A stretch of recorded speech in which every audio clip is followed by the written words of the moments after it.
मसीह के लिए जीवन जीना, साधु किशन सिंह की जीवंत साक्षी। और 14 भाग हम लोग देख चुके हैं। आज 15वें भाग को हम लोग देखेंगे और उसमें यह है, साधु किशन सिंह तथा शांता कौर प्रभु की सेवा करने आसाम गए। वहाँ कई तरह के विचित्र कष्टों का सामना उन्हें करना पड़ा। उन दिनों उनको आसामी भाषा भी मालूम नहीं थी। आसाम में अधिकतर ईसाई लोग कूली मजदूर हैं जो बिहार, उड़ीसा, आंध्र प्रदेश आदि राज्यों से आकर बस गए हैं। वे अपने अपने धंधे व्यापार कर अपनी जीविकापार्जन करते हैं और वहाँ पंजाबी लोग भी बड़ी संख्या में रहते हैं जो बड़े बड़े कारखाने व मोटर गैरेज आदि चलाते हैं।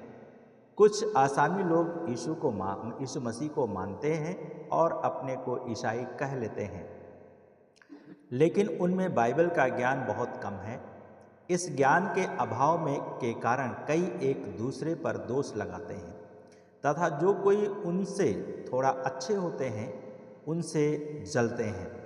पहले जब वे आसाम पहुँचे तब वे किसी से परिचित ना थे, अतः ईसाई लोग जिन गांवों में अधिक संख्या में रहते हैं उन गांवों को ढूंढ निकालकर वहां तक पहुंचना सुगम कार्य ना रहा।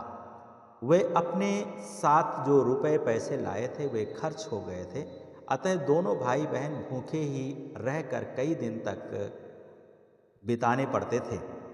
जब कभी उनके पास रेल या बस के टिकट काटने के लिए रुपए नहीं होते तब पैदल ही चला करते थे। साधु जी को तो भूखे रहकर तथा पैदल चलकर आदत पड़ गई थी, लेकिन शांता को तो यह नया अनुभव था, कभी करीबी ही नहीं देखी थी। परमेश्वर की कृपा से घर में सब कुछ था, किसी चीज का अभाव ना था। उस परिस्थिति में पलने के कारण अब चलना, भूखे रहना आदि बहुत मुश्किल हो रहा था। उसको चलने की आदत बिल्कुल ना थी, अतः उसके पैरों में छाले पड़ गए थे और पैर से खून भी निकलने लगा था। शांता कौर का मार्ग में ठंड हो, गर्मी हो या बरसात हो, किसी की भी चिंता ना कर मार्ग पर चलना पड़ता था, तो कभी कभी कई दिनों तक मार्ग में ही ठहरना पड़ता था। जब कभी खाने के लिए कुछ भी नहीं मिलता तब पेड़ों के पत्ते खाकर दिन गुजारना पड़ता था। शांता के लिए ये सब असहनीय भले ही हो, पर वह चुपचाप सब कुछ सहती रही। कितना भी कष्ट हो क्यों ना हो, वह उसे आनंद सामना करने के लिए सदा तैयार रहती थी, आनंद के साथ। जैसा कि रोमियो की किताब उसका 5 अध्याय 3 से 5 पदों में इस प्रकार से लिखा है, इतना ही नहीं, हम कष्टों में भी आनंद मनाते हैं, क्योंकि हम जानते हैं कि कष्ट से धीरज और धीरज से सच्चारिता और सच्चारिता से आशा उत्पन्न होती है, और यह आशा हमें निराश होने नहीं देती, क्योंकि पवित्र आत्मा द्वारा जो हमें प्राप्त है परमेश्वर के प्रेम की भाषा हमारे हृदयों में हुई है। इस तरह कष्टों से और दुखों से समझौता करते करते वे दोनों भाई बहन एक गांव से दूसरे शहर में परमेश्वर का वचन सुनाते सुनाते घूमते फिरते ही रहे। कहीं उनका स्वागत सत्कार हुआ तो कहीं उनको धिक्कारा गया, कहीं उन्हें प्रेम मिला तो कहीं विरोध। यूं उन दिनों उन दोनों ने समस्त आसाम में के गांवों व शहरों का भ्रमण किया। वहाँ तो बैप्टिस्ट, लूथरन तथा एसपीजी आदि मिशनों के ईसाई ही अधिक थे। ईसाइयों के अतिरिक्त वे कभी कभी हिंदुओं के तथा मुसलमानों के गांवों में भी जाते थे, परंतु उन्हें वहाँ उतनी सुविधाएं नहीं मिलती थीं। सन 1968 में एक दिन नामरूप नामक स्थान पर गए जो मुसलमानों का स्थान था। वहाँ लोगों को यीशु की सच्चाई के संबंध में बता रहे थे। गांव वाले बड़े चुपचाप उनकी बातों को सुनते जा रहे थे। उसके बाद चुपचाप अपने अपने घर की ओर चले गए। साधु जी तथा शांता कौर वहाँ से 5 मील की दूरी पर एक ईसाइयों के गांव में पहुँच गए थे, ठहरे हुए थे। वहाँ से ही इस गांव में उपदेश सुनाने के लिए आए थे। अब पुनः 5 मील पैदल वापस लौटना था। रात का समय था, पानी भी बरसने लगा था। रास्ता तो कच्ची व चिकनी मिट्टी का था, चलना बहुत ही मुश्किल हो गया था। पैर फिसलने लगे। हाथ में तो छतरी थी, लेकिन वर्षा भयंकर थी, इसलिए सारे कपड़े भीग गए थे। इस अवस्था में वे बड़ी मुश्किल से रास्ता काट रहे थे। अभी थोड़ी ही दूर गए होंगे कि पीछे से उस गांव वालों का शोर गुल सुनाई देने लगा। वे लोग हाथों में लाठियां और बड़ी बड़ी छुरियां लिए उनके पीछे दौड़े आ रहे थे। उनके मुंह से उन दोनों के लिए गंदी गंदी गालियां निकल रही थीं। साधु जी सोचने लगे कि इन मुसलमानों के गांव में आकर यीशु के बारे में ना कहना था। वे सब के सब शराब के नशे में थे तथा इलाके के प्रसिद्ध गुंडे थे। ये देख शांता एकदम डरने लगी। उसने साधु जी से पूछा, अब क्या होगा भैया? हम तो गांव से बाहर आ गए हैं। यहाँ आसपास ना तो कोई मकान ही दिखता, ना कोई सहायक ही। ईसाइयों की बस्ती भी यहाँ से बहुत दूर है। अब वहाँ कैसे पहुँचेंगे? अब हमारा क्या होगा? साधु जी ने बड़े प्रेम से और धीरज के साथ में अपनी बहन शांता को समझाया, घबराने की आवश्यकता ही क्या है? वो परमेश्वर जिसकी सेवा में हम लगे हैं हमारे साथ ही है। वह इन गुंडों से हमारी रक्षा करेगा। तुम सारी चिंता छोड़कर केवल परमेश्वर का ही स्मरण करो। यदि आज हमारा उसके लिए बलिदान हो जाना ही उसकी इच्छा हो, तो इसके लिए हमको तैयार हो जाना चाहिए। चलो, तुम मेरे सामने चलती रहो, मैं तुम्हारे पीछे पीछे चलता हूँ। तब तक वे गुंडे उनके बहुत समीप आ गए थे तथा लाठियों से साधु जी पर वार करना ही चाह रहे थे कि परमेश्वर के अद्भुत हाथों ने उन्हें रोक दिया। हालेलुया। फिसलन अधिक भयंकर थी। मार्ग पर अब चलना उनके लिए बड़ी मुश्किल हो गया था। साधु जी और शांता परमेश्वर की कृपा से चलते ही जा रहे थे। उन गुंडों में एक तो साधु जी के बिल्कुल नज़दीक आ गया था। वह अपनी लाठी से साधु जी के सिर पर घात करने ही वाला था कि एकाएक वह शराबी लड़खड़ाकर जमीन पर गिर पड़ा। साधु जी बाल बाल बच गए। दूसरे गुंडों ने उस शराबी के निकट आकर उसे उठाया। उसने अपने साथियों से कहा, आज तक हमें ऐसी असफलता नहीं मिली। हम जिस किसी को भी मारना चाहते थे उसे मार ही डालते थे। हमारा वार चूकता नहीं, लेकिन इन दोनों का कितनी देर से हम पीछा कर रहे हैं और मारने की कोशिश कर रहे हैं, लेकिन नहीं मार पा रहे हैं। ना जाने ऐसा क्यों हो रहा है। दूसरे व्यक्ति ने कहा, हाँ, मालूम नहीं कि हर बार क्यों ऐसा होता है। जब कभी इन दोनों पर घात करने के लिए हाथ उठाते हैं तब एक झटका सा लगता है और घात चूक जाता है। तीसरे ने कहा, हाँ, मुझे भी ऐसा ही लगता है। साधु जी ने उनकी बातें सुनकर उनको समझाया, भाइयों, हम तुम लोगों के शत्रु नहीं हैं। हमने यह भी नहीं कहा कि अपना धर्म छोड़कर मसीह धर्म को स्वीकार करो। हम तो यीशु मसीह को मानते हैं। उसके ही प्रेम की बातें सुनाने के लिए हम तुम लोगों के गांव में आए थे। प्रभु यीशु सबसे प्रेम करता है। उसने उस अपने आदमियों से भी यही कहा था कि सबके साथ प्रेम से रहो। जो तुम्हें दुख दे उनके लिए प्रार्थना करो, और जो कोई उसकी आज्ञाओं का पालन करे उसके साथ परमेश्वर रहता है तथा उसकी सहायता करता है। उसी परमेश्वर ने ही हमारी रक्षा की है। ये सुनकर वे लोग वहाँ से वापस चले गए। इस तरह साधु जी तथा शांता को परमेश्वर ने बचाकर बड़ी कुशलता पूर्वक ईसाइयों के गांव तक जहां उन्हें पहुंचना था पहुंचा दिया। सन 1969 में उन्होंने सुना कि गोलाघाट जिले जिले के सरू पत्थर नामक कस्बे के आसपास बहुत से ईसाइयों के गांव हैं, इसलिए वे दोनों वहां गए। एक दिन प्रातःकाल से चलते ही जा रहे थे। संध्या होने जा रही थी, लेकिन अभी तक कोई गांव दिखाई ना दे रहा था। कहीं कुछ खाने के लिए भी नहीं मिला। प्यास के मारे उनका बुरा हाल हो गया था। चलते रहने से पैरों में छाले भी पड़ गए थे। शांता का हाल प्यास के मारे बहुत बुरा हो गया था। इस पर उसे थकावट भी आ गई थी, अतः रास्ते में बेहोश होकर वो गिर पड़ी। थोड़ी देर के बाद होश में आई तो फिर चलने लगी। आखिर वे एक छोटे से गांव में जा पहुँचे। वहाँ रास्ते पर ही छोटा सा चर्च दिखाई दिया। उसे देखते ही वे दोनों बहुत खुश हो गए। रात हो गई थी, अतः किसी ईसाई का द्वार पहचानना मुश्किल हो गया था। उन्होंने सोचा कि किसी अपरिचित के द्वार खटखटाने के बदले परमेश्वर के घर चर्च का ही द्वार खटखटाएं। चर्च का द्वार खुल पड़ा। लोगों के मन का द्वार खटखटाया, यानी चर्च के बाहर खड़े होकर दोनों भाई बहन परमेश्वर का भजन गाने लगे, जिसे सुनकर गांव के लोग अपने अपने घर के द्वार खोल दिए और खोलकर चर्च के मैदान में जमा हो गए।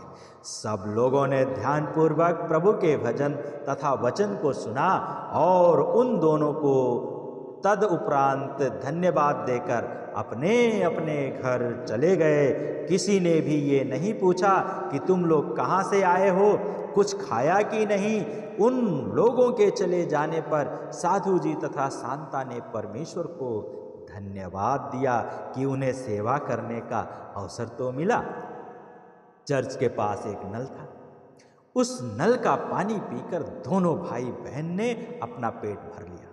चर्च के पीछे जो एक खाली कमरा मिला, उसमें आराम करने के लिए लेट गए। उस कमरे में किसी व्यक्ति का कुछ सामान रखा हुआ था, जिसे उन दोनों ने छुआ तक नहीं। उनका विश्वास था कल कोई ना कोई भाई या बहन भोजन अवश्य लाकर देंगे, लेकिन दूसरे दिन भी कोई नहीं आया। संध्या के समय साधु जी और शांता जी ने फिर भजन गाया तो पहले दिन की तरह ही सब लोग वहाँ उपस्थित हुए और प्रवचन सुनकर फिर अपने घर को वापस चले गए। इसी तरह तीसरा दिन, चौथा दिन, पांचवा दिन और छठवां दिन भी बीत गया। प्रियों, सेवा करना आसान नहीं है, लेकिन किसी से कोई आर्थिक सहायता नहीं मिली। छठवें दिन एक नई परीक्षा का सामना करना पड़ा। किसी तरह उनके मामा को समाचार मिल गया कि साधु किशन सिंह तथा शांता कसोमरी गांव में आए हैं। वहां गोला घाट टाउन में रहते थे। वहां उनके कई कारखाने चलते थे तथा चाय के एस्टेट भी थे। वह अपनी कार में वहां पहुंचे। उस चर्च के पिछवाड़े के एक छोटे से कमरे में उन दोनों को देखकर उन्हें बहुत दुख हुआ। उनके उतरे हुए चेहरों को देखते ही मालूम हो गया था कि वे दोनों कैसे कैसे कष्ट झेल रहे हैं। उन्होंने साधु जी को बुरा भला सुनाया और कहा, तुम पर यीशु का भूत सवार हो गया है। कब तक यूं यीशु यीशु कहते भटकते रहोगे? अब इस छोटी सी बहन को भी साथ लिए घूम रहे हो। अब यीशु के भरोसे पर संसार में इस तरह भटकते रहना फिरना छोड़ दो।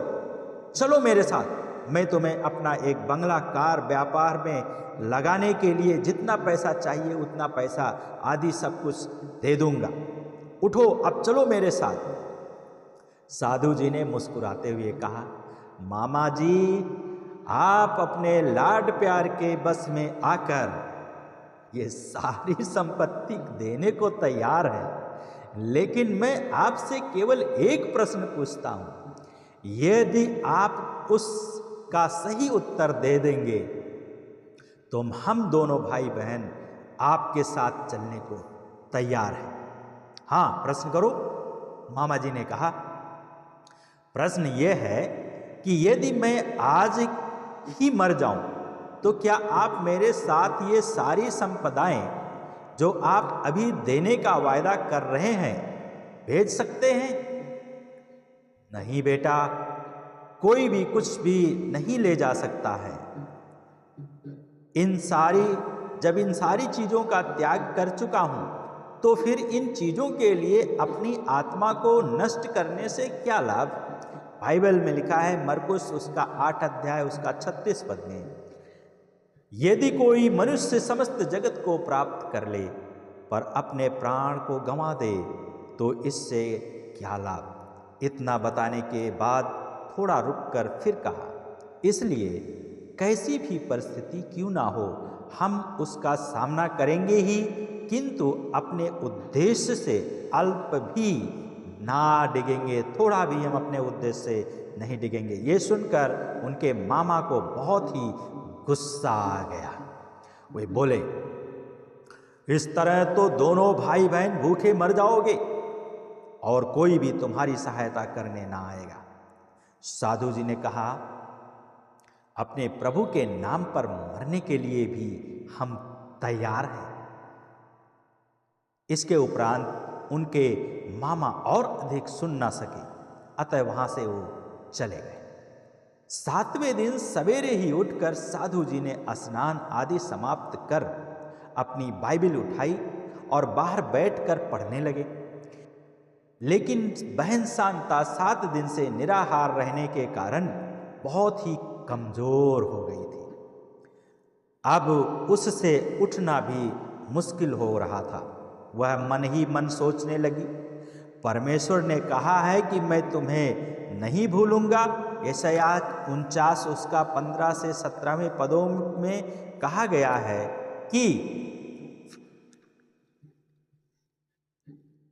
क्या ये हो सकता है कि माँ अपने दूध पीते बच्चे को भूल जाए, परंतु ये हो सकता है कि वो भूल जाए तो भूल जाए, परंतु ईश्वर अपने बालकों को नहीं भूलता। ये प्रभु आपका वचन है। परंतु आज 7वां दिन भी बीतता जा रहा है। शांता से ने विकल मन हो सोचा कि यह सब क्या हो रहा है, अब क्या होगा। वह उठकर उस सामान को जो एक कोने में पड़ा था खोलकर देखने लगी। उसमें कई बर्तन तथा डिब्बे थे। इस कमरे में पहले कोई रहा होगा, शायद उसी का सामान होगा। एक डिब्बे में थोड़े से चावल थे जिसे देखकर वो बहुत खुश हुई। वह झटपट एक बर्तन में उसे डालकर खाना बनाने की तैयारी करने लगी। थोड़ी देर में चावल तैयार हो गया।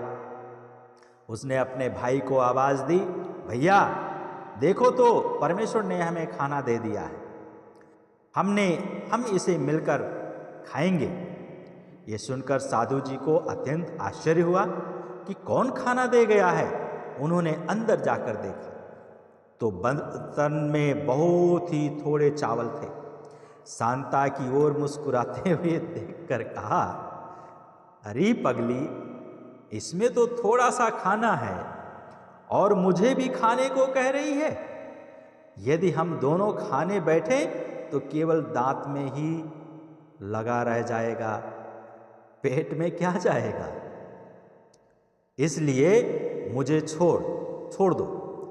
तुम तो भूखी और थकी हुई हो, अतः तुम ही खा लो तो थोड़ी शांति मिल जाएगी तुमको। लेकिन शांता ने कहा, तुमने भी 7 दिन से कुछ भी नहीं खाया है।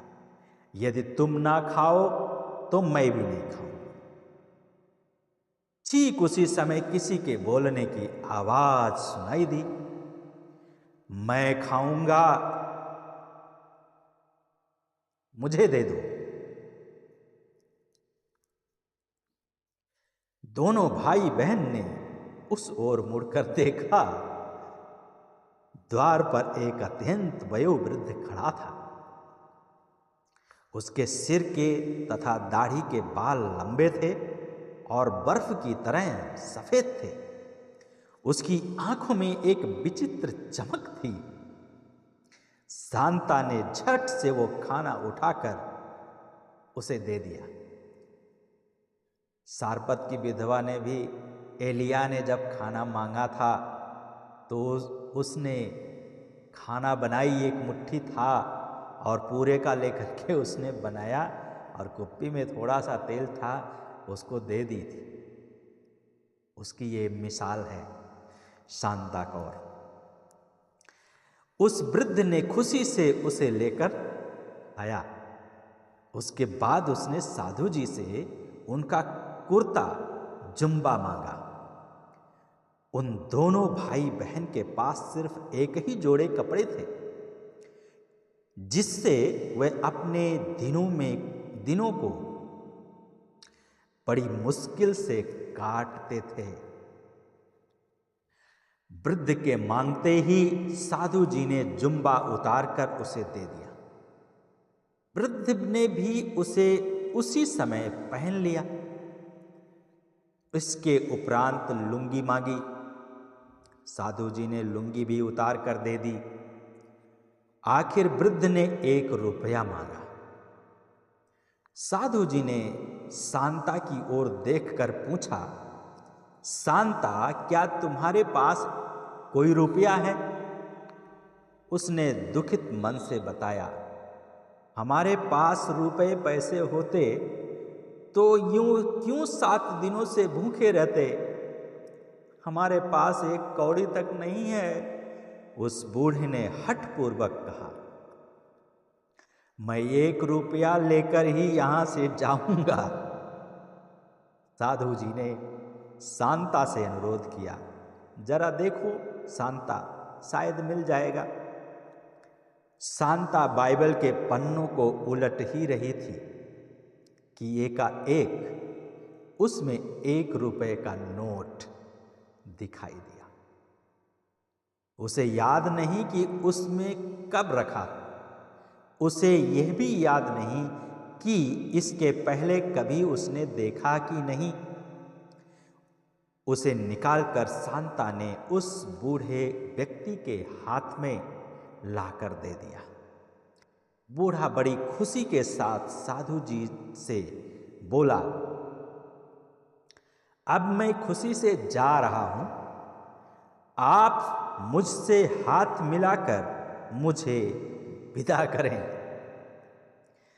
साधु जी ने तुरंत उससे हाथ मिलाया। बूढ़े ने खुशी से कहा, मैं जा रहा हूं। इस वाक्य के साथ ही वह बूढ़ा अदृश्य हो गया। ये देख साधु जी तथा शांता दोनों ही डरने लगे कि ये क्या हो गया है। वे अपनी आंखें मलमल कर देखते रहे, परंतु वो व्यक्ति कहीं नजर ना आ रहा था। उसी समय वहां 2 युवक दौड़ कर आए और साधु जी से पूछने लगे कि वो बूढ़ा आदमी कहां चला गया। हम दूर से देखते ही रहे कि आपके साथ बातें करते करते वो अदृश्य हो गया। क्या आप जानते हैं वो व्यक्ति कौन है? साधु जी समझ गए, वो तो निस्संदेह यीशु मसीह है, क्योंकि मत्ती उसका 25 अध्याय का उसका 35 से 36 पदों में प्रभु यीशु मसीह ने कहा, मैं भूखा था, तुमने मुझे भोजन कराया। मैं प्यासा था, तुमने मुझे पानी पिलाया। मैं परदेसी था, तुमने मुझे अपने घर में रखा। मैं नंगा था, तुमने मुझे वो वस्त्र पहनाए। मैं जेल खाने में था, तुम मुझसे मिलने आए। और ये वचन साधु जी को याद आया और उन्होंने कहा, ये प्रभु यीशु मसीह थे। हालेलुया। इसलिए दोनों भाई बहन बहुत आनंदित हो गए कि प्रभु ने उन्हें दर्शन दिए। साधु जी के पहनने के लिए अब कोई कपड़ा भी नहीं था। इसलिए उन्होंने कहा, बिस्तर की चादर को अपने शरीर पर लपेट लिया। थोड़ी देर के बाद वहां एक हिंदू भाई आया जिसकी पत्नी बहुत दिनों से बीमार थी और वो साधु जी को अपने घर ले गया। उसके मन में ये विश्वास था कि यदि साधु जी उसके लिए विशेष प्रार्थना करेंगे तो वो जरूर बच जाएगी। साधु जी ने जब उस हिंदू बहन के स्वास्थ्य के लिए प्रार्थना की तब तुरंत ही परमेश्वर ने उसे स्वस्थ कर दिया। वे हिंदू लोग इससे बहुत खुश हो गए और उन्होंने प्रभु यीशु को अपना उद्धारकर्ता के रूप में स्वीकार कर लिया। साधु जी के घर से वापस आ ही रहे थे।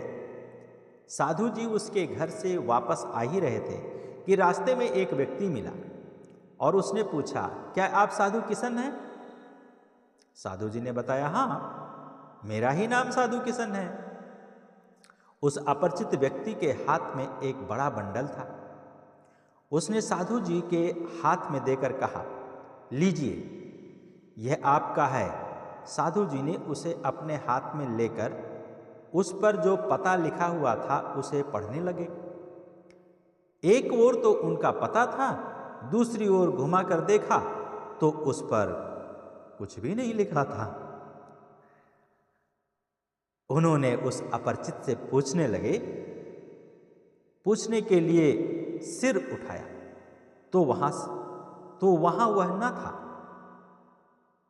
उन्हें बड़ा आश्चर्य हुआ कि वो व्यक्ति इतनी जल्दी कहां चला गया। रास्ते के चारों ओर नजर दौड़ाई लेकिन कहीं भी वह नजर न आया। उन्होंने उस बंडल को ये जानने के लिए कि उसमें क्या है दबा दबा कर देखा तो उन्हें ऐसा लगा कि इसमें रोटियां हैं। समझ गए कि 7 दिन बिना कुछ खाए भी भूखे ही रहने के कारण दयालु परमेश्वर ने किसी के मन में प्रेरणा देकर यह भोजन भिजवाया है। वे बड़ी प्रसन्नता पूर्वक चर्च आ गए और बाहर से ही अपनी बहन शांता को संबोधित कर बोले, शांता, परमेश्वर ने हमारे लिए खाना भेजा है, अब पेट भर खाओ। शांता ने उसे खोला तो उसमें जो था उसे देखकर बड़ा आश्चर्य हुआ। उसमें हल्के गेरुए रंग का कपड़ा था। साधु जी उसी रंग के कपड़े हमेशा पहना करते थे। उस कपड़े की तह में 100 रुपए का एक नोट था। इसके अतिरिक्त उसमें ना तो कोई पत्र था ना कोई पता ही। वे दोनों परमेश्वर के इस चमत्कार को देखकर परम आनंदित हुए। उस रुपए से भोजन की सामग्रियां मंगवाकर भोजन बना लिया तथा साधु जी के लिए कपड़े बनवाए। परमेश्वर की लीला अद्भुत है, वो महान है। सचमुच परमेश्वर ये जानता है कि अपने भक्तों की आवश्यकताओं की पूर्ति कब करनी है और कब करनी चाहिए, मौके पर वह मदद पहुंचाना इत्यादि। साधु जी का ये पहला अनुभव नहीं था। इसके पूर्व ऐसी कई घटनाएं उनके जीवन में हो चुकी थीं जिसके द्वारा प्रभु की महिमा व्यक्त करते हुए इन महिमाओं के लिए साधु जी सब तरह के कई कष्टों को झेलते सहते आ रहे थे। इसलिए हमें किसी भी हालत में निराश नहीं होना चाहिए। भले ही हमारी शारीरिक शक्ति क्षीण होती जाती है परंतु आंतरिक शक्ति दिन प्रतिदिन नूतन होती जाती है। हमारा अल्प व अस्थायी कष्ट हमारे लिए अपरिमित अनंत महिमा व्यक्त करता है, क्योंकि दृश्यमान वस्तुएं अल्पकालिक है परंतु अदृश्य वस्तुएं सर्वकालिक हैं, हमेशा के लिए है। 2 कुरिन्थियों 4 अध्याय 16 से 18 पद में हम लोग इस बात को पढ़ते हैं और इस वचन को हम लोग यहाँ पर पढ़ते हैं। 2 कुरिन्थियों की किताब और उसका 4 अध्याय और उसका 16 से 18 पद यहाँ पे इस प्रकार से लिखा है, इसलिए हम हियाव नहीं छोड़ते यद्यपि हमारा बाहरी मनुष्यत्व नष्ट होता जाता है तो भी हमारा भीतरी मनुष्यत्व दिन प्रतिदिन नया होता जाता है, क्योंकि हमारा पल भर का हल्का सा क्लेश हमारे लिए बहुत ही महत्वपूर्ण है और अनंत महिमा उत्पन्न करता जाता है। और हम तो देखी हुई वस्तुओं को नहीं परंतु अनदेखी वस्तुओं को देखते रहते हैं, क्योंकि देखी हुई वस्तुएं थोड़े समय की होती हैं परंतु अनदेखी वस्तुएं सदा बनी रहती हैं। घूमते फिरते 1970 में साधु जी तथा सांता डिब्रूगढ़ जिले के मोरान हाट नामक कस्बे में पहुँचे। यहाँ पर परमेश्वर की प्रेरणा से एक भाई ने उन्हें एक छोटा सा मकान दे दिया। उसी में रहकर वे प्रभु की सेवा करते रहे और यही उनका अस्थाई निवास भी बन गया। परमेश्वर पर विश्वास रखें, परमेश्वर आपके लिए भी तैयार कर रहा है जगह, और आपको भी एक अस्थाई जगह परमेश्वर देगा और उसमें आप निवास करेंगे। आइए हम प्रार्थना करें कि जैसा साधु जी का जीवन में, सांता का जीवन में हुआ, यदि हमारा जीवन में, आपका जीवन में कभी हो तो हमारा और आपका जीवन में परमेश्वर मदद करने के लिए तैयार है। प्यारे यीशु, धन्यवाद देते हैं आज का दिन के लिए, इस समय के लिए धन्यवाद देते हैं। इन प्रियों के जीवन में आपका अद्भुत चमत्कार होने के लिए हम आपके नाम की स्तुति करते हैं। आज भी हमारा आप वही परमेश्वर है, आप ना कभी बदलता है और ना आप बदलेंगे, ये हम विश्वास करते हैं। प्रार्थना करते हैं आप दया करें, क्योंकि आप हमारा दया करने वाला स्वामी है, प्रभु है। इसलिए हम प्रार्थना करते हैं जिनकी परीक्षाएं होती हैं उनकी परीक्षाओं में आप उनकी सहायता करें। और आपका वचन कहता है सामर्थ्य से बढ़कर परमेश्वर अधिक परीक्षाओं में नहीं डालता है, जितना हम सह सकते हैं उतना ही हमें परीक्षा में डालता है। प्रभु, आपका ये जीवित वचन है और आप अपने बच्चों को जिस परीक्षा में रखा है अभी तक, चाहे जिस प्रकार की परीक्षा हो, प्रभु उसमें से आप उनको निकाल कर अपनी महिमा को आप प्रकट कीजिए। धन्यवाद साथ प्रार्थना यीशु के नाम से मांगते हैं, आमीन। प्रभु आशीष दे।